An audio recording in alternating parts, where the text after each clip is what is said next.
حضرات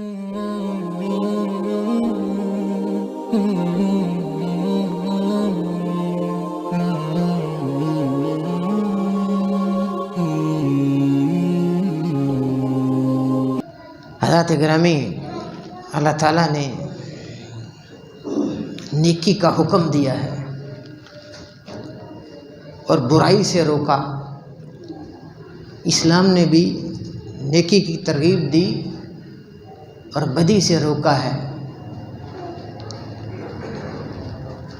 برائی میں لذت ہے، عمومی طور پہ دیکھا جاتا ہے، عام طور پہ سنا جاتا ہے کہ برائی میں کشش زیادہ ہے، آدمی گناہ کی طرف فوراً مائل ہو جاتا ہے،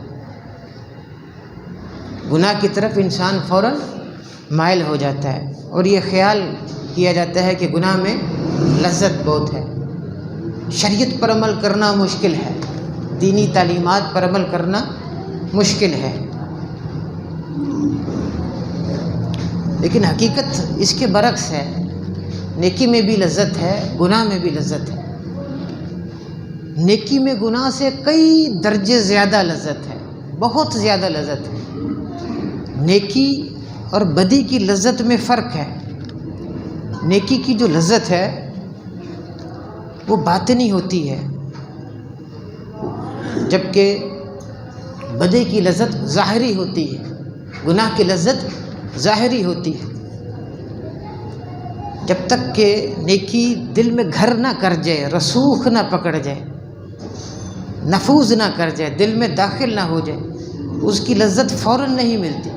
یہ قرآن اس کو ذکر کرتا ہے۔ قالت الاعراب آمنا،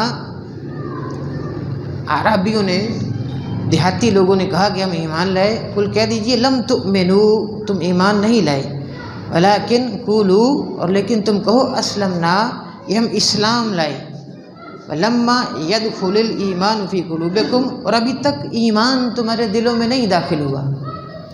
معلوم ہوتا ہے کہ نبی علیہ الصلوۃ والسلام کی زندگی، آپ کی سیرت، صحابہ کرام کی سیرت، ائمہ کرام کی سیرت کا اگر مطالعہ کیا جائے تو ان لوگوں نے بڑی تکلیفیں برداشت کی ہیں، ایذائیں ان کو دی گئیں، طرح طرح کی تعذیب، طرح طرح کی ایذائیں ان کو پہنچائی گئیں، تکلیفیں دی گئیں، پتھروں پہ لٹایا گیا، تپتی ہوئی ریت پر لٹایا گیا، بھوکا رکھا گیا۔